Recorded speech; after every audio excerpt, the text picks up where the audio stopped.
Hello my lovely student, कैसे हो आप सब। होप आप सब बिल्कुल अच्छे होंगे। स्वागत है आपका आपके अपने यूट्यूब चैनल में जिसका नाम है लिमिट ब्रेकर्स। आज की इस वीडियो में करने जा रहे हैं क्लास 8 एक्सरसाइज 8 बी के क्वेश्चन नंबर 17 को। इस क्वेश्चन को बच्चों पढ़ते हैं और देखते हैं इसमें हमसे पूछा क्या गया है। क्वेश्चन में कहा गया है आपको an altitude of a triangle is 5/3 the length of its corresponding base. If the altitude be increased by 4 centimeter and the base decreased by 2 centimeter, the area of triangle remains the same. Find the base and altitude of the triangle. आपको बोला गया कि भाई triangle का जो altitude है वो base का क्या है 5/3 टाइम्स है, और अगर हम एल्टीट्यूड को इंक्रीज करते हैं 4 सेंटीमीटर और बेस को डिक्रीज करते हैं 2 सेंटीमीटर, तो जो नया ट्रायंगल का एरिया आएगा वो ओरिजिनल ट्रायंगल के एरिया के बराबर होगा। अब हमें जो ओरिजिनली जो हमारा ट्रायंगल था उसका एल्टीट्यूड और बेस फाइंड करने को बोला गया है। सबसे पहले जो जो चीजें बोली गई ना हम उनको उस हिसाब से करते जाएंगे। अगर मैं स्टार्टिंग की बात करूं तो स्टार्टिंग में जो हमारा ट्रायंगल था उसे हम ओरिजिनल ट्रायंगल मानते हैं, तो ओरिजिनल ट्रायंगल की सारी इंफॉर्मेशन हम लिखेंगे। ओरिजिनल ट्रायंगल की सारी इंफॉर्मेशन सबसे पहले ओरिजिनली सबसे पहली लाइन में क्या बोला गया कि भाई जो एल्टीट्यूड है ट्रायंगल का इनिशियली मतलब ओरिजिनल ट्रायंगल का वो क्या है 5/3 है length of the corresponding base के। भाई जो एल्टीट्यूड है वो 5/3 टाइम्स है बेस की लेंथ के। सही है, तो ये चीज को यहां पे लिखना है। बेस को हम मान लेते हैं, चलो मान लेते हैं कि लेट द बेस है, लेट द बेस बी। हमने बेस को मान लिया, बेस हमारा क्या भाई x सेंटीमीटर है। तो भाई क्वेश्चन के अकॉर्डिंग जो एल्टीट्यूड है, जो एल्टीट्यूड है वो क्या है भाई 5/3 टाइम्स ऑफ बेस, मतलब 5/3x मतलब 5x/3। यही तो है 5/3 टाइम्स ऑफ बेस। यही चीज क्वेश्चन में दे रखी थी।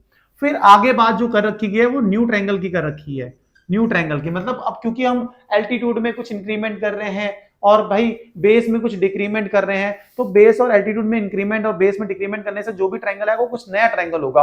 अगर हम नए ट्रायंगल की बात करें, न्यू ट्रायंगल की बात करें, तो उसका बेस क्या हो जाएगा और एल्टीट्यूड क्या होगा उसको लिखना है। देखो सबसे पहले मैं एल्टीट्यूड लिखता हूं। एल्टीट्यूड क्या होगा, उन्होंने बोला गया है कि भाई एल्टीट्यूड को इंक्रीज करना है कितना 4 सेंटीमीटर। भाई पहले एल्टीट्यूड कितना था इतना, इसको इंक्रीज कर दो कितना, इंक्रीज मतलब ऐड करना कितना 4 सेंटीमीटर। तो भाई ये आ गया अपना न्यू एल्टीट्यूड।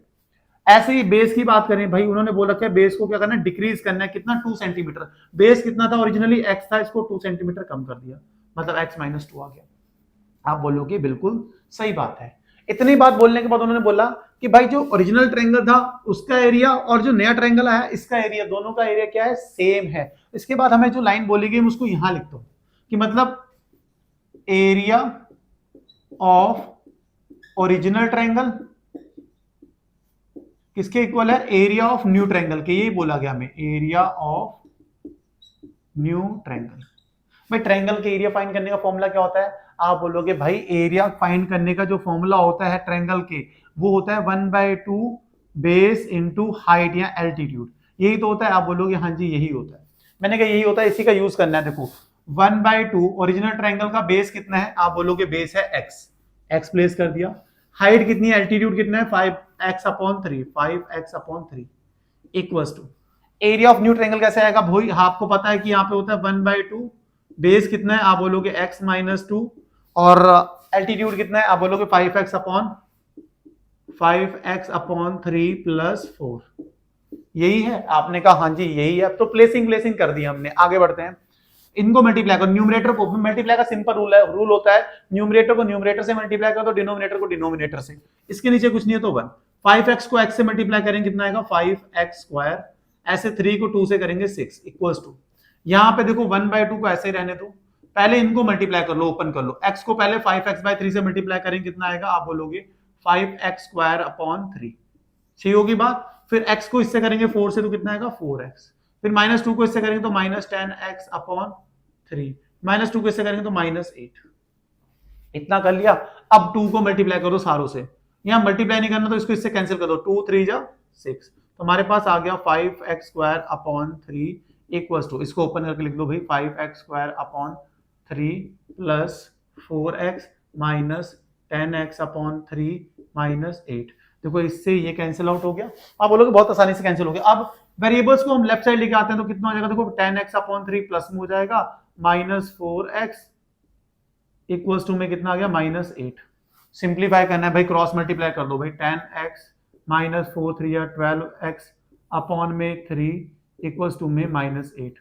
अब 10x माइनस 12x कितना होता है? आप बोलोगे -2x, 3 को इधर भेज दूंगा तो कितना हो जाएगा? -24, 8 3 24, माइनस से माइनस कैंसिल कर दिया, x की वैल्यू कितनी आ जाएगी?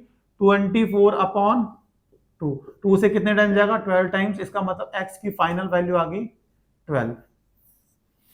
अब भाई x निकाल दिया, अब हमें और बताना क्या था? फाइंड करना था बेस की लेंथ और एल्टीट्यूड क्या आएगा, यही तो बताना था। तो भाई बेस कितना था हमारे पास? आप बोलोगे भाई जो बेस था वो x था और x की वैल्यू आ गई है 12, मतलब 12 सेंटीमीटर, ये आ गया अपने पास बेस। अब बताना है एल्टीट्यूड क्या होगा। एल्टीट्यूड, एल्टीट्यूड क्या था भाई? 5x अपॉन 3, तो 5x अपॉन 3 था।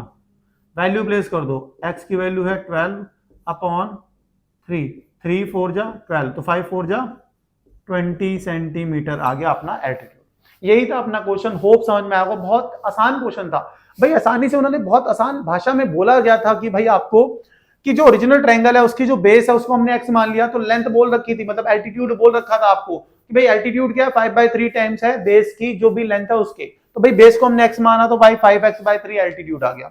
फिर बोला गया अगर हम एल्टीट्यूड को इंक्रीज करते हैं 4 सेंटीमीटर और बेस को डिक्रीज करते हैं 2 सेंटीमीटर, तो भाई क्या बात हो रहा है? जो एरिया ऑफ न्यू ट्रायंगल है वो पहले वाले ट्रायंगल मतलब ओरिजिनल ट्रायंगल के एरिया के बराबर आएगा। भाई न्यू ट्रायंगल की बात करें तो एल्टीट्यूड को क्या करा? 4 सेंटीमीटर इंक्रीज करा और बेस को 2 सेंटीमीटर डिक्रीज करा, तो ये जो एल्टीट्यूड बेस आए, इसके बाद बोला गया कि area of original triangle area of new triangle के इक्वल आएगा। तो यहां से सॉल्व करके x की वैल्यू 12 आ गई, x ही तो हमारा बेस था, बेस आ गया। अब एल्टीट्यूड भी बताना, एल्टीट्यूड होता है 5x/3, x की वैल्यू प्लेस करी और हमारे पास एल्टीट्यूड आ गया 20 सेंटीमीटर। यही था हमारा क्वेश्चन, होप समझ में आएगा। समझ में आया तो वीडियो को लाइक, चैनल को सब्सक्राइब करना और भाई सपोर्ट करो। आपका जो सपोर्ट है बहुत मोटिवेट करता है ज्यादा से ज्यादा वीडियोस को अपलोड करने के लिए, तो भाई अपना सपोर्ट जरूर दो। हाइप का ऑप्शन है, आप हाइप का ऑप्शन आ गया है भाई, कुछ पैसे नहीं लगता, तो क्लिक करो, सब्सक्राइब करो, शेयर करो, ज्यादा से ज्यादा सपोर्ट करो। मिलते हैं नेक्स्ट वीडियो में नेक्स्ट क्वेश्चन के साथ, तब तक के लिए bye bye, good night, take care.